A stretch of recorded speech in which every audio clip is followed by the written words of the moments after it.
Honorable Deputy Speaker, Sir, Honorable Minister of Finance, Independent Judge, and my esteemed members of the House. I will not keep you long. I am the 11th among the 19 speakers, and today is the penultimate day of the budget. So mine is a very structured speech. Budget are supposed to be blueprints for progress and not fairy tales of fiscal fantasy. Yet we have before us today a document so detached from the reality that it deserves a place in fiction, not in finance. This is not a budget. In fact, it is a bailout for bad governance, a master class in mismanagement, and a sermon of slogans with no substance. Bengal does not need more of empty promises wrapped in glossy figures. It needs more jobs, more investment, and a roadmap out of this economic abyss. Honorable Sir, if governance were as grand as the government's claim, Bengal would be leading the nation, not bleeding under debt. I oppose this budget because Bengal deserves better. Let us not mistake populism for policy or deception for development. Now let me be brief. On the 17th of February 2025, during the discussion on the Governor's address, one of my esteemed colleagues proudly shared a good news, Sukh Samachar. The good news was that he said that a small tea grower in Darjeeling Hills had scripted history by selling their tea at a world record price of 4,33,000 per kilo, a feat achieved not by a big brand, not by a big house, but small growers, and not even with the first flush. It was a monsoon flush. That was the better narrative. Of course, this was a matter of great pride for West Bengal, for Darjeeling Hills, showcasing the skill, dedication, and perseverance of our small tea growers who have defied all odds. But Speaker, Sir, while we celebrate this momentous achievement, I must also share a distressing reality, the very sad news. Today, out of 87 registered tea gardens in our region, 13 have been shut down for over a decade, and nearly 5 are at the verge of closure. These aren't just numbers, these are lives, families, and entire communities left to fend for themselves. Hungry, jobless, homeless, and starving. As I speak now, hundreds of tea garden laborers from Panighatta Tea Garden have been on a relay hunger strike for the past 88 days.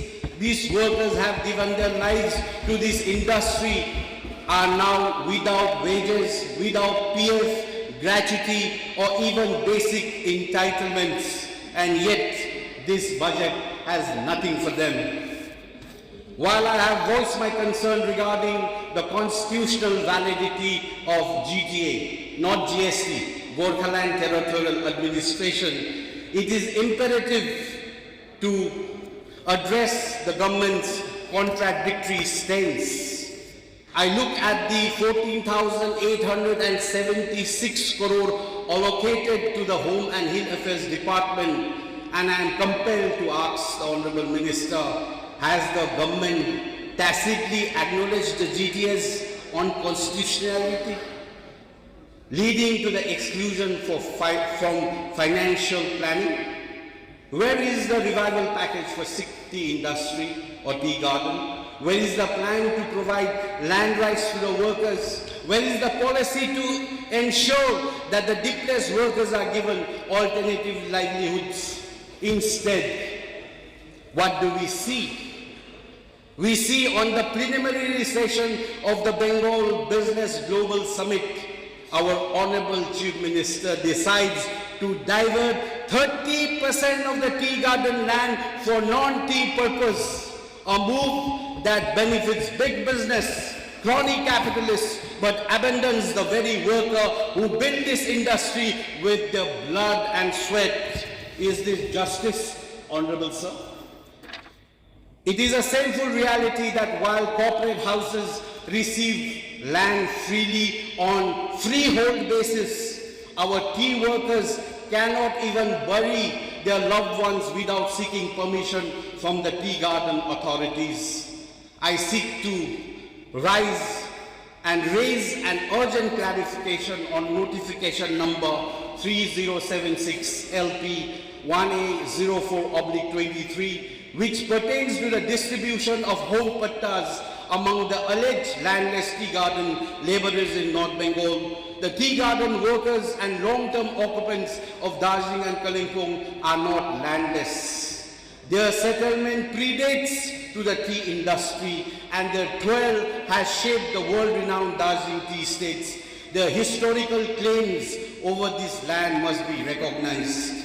Furthermore, land is a transfer subject to the GTA, both as per the tripartite agreement and the Gorkhaland Territorial Administration Act of 2011. However, there is a gross violation of this in both letter and spirit.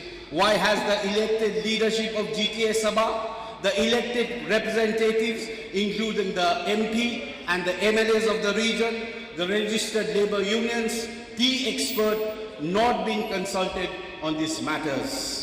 With the resumption of survey work under notification number 45492 LP 1A2423, there is a widespread discontent and resistance from tea garden workers. I demand humbly an immediate halt to this forceful, controversial survey process, which is anti-people and is being carried out without transparency, consultation, and historical consideration. Let us all talk about the fiscal management, although I am not an expert to discuss this, but the state's deficit had ballooned to 7,71,670 crores, and the fiscal deficit stands at 73,177 crore, one of the highest in India. Yet, the government continues reckless borrowing with no clear roadmap for repayment.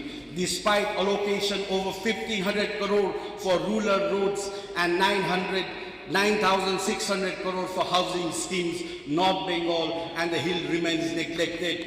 This is not people-centric budget, this is a vote-centric budget, or document of appeasement and not of development. Honorable Speaker, sir, the total allocation for North Bengal Department is 866 crores. For Gorkhaland Territorial Administration, it is 935 crores. But out of this, GTA has been only attributed 883.75 crores to administrative expenses, that is salaries, and only 180 crore goes for development. Let me remind the Honorable West Bengal government that the West Bengal government collects more than 200 crores from selling of stamps in Darjeeling and Kalimpong. You can understand why our region is so deprived. The budget is not about numbers, it is about priorities. This budget fails to prioritize the people of the hills, the struggling tea workers, and the future of region. If we continue down this path of neglect, history will not forgive us. I stand here today not just as a representative, but the voice of those thousands who have been ignored. Thank you.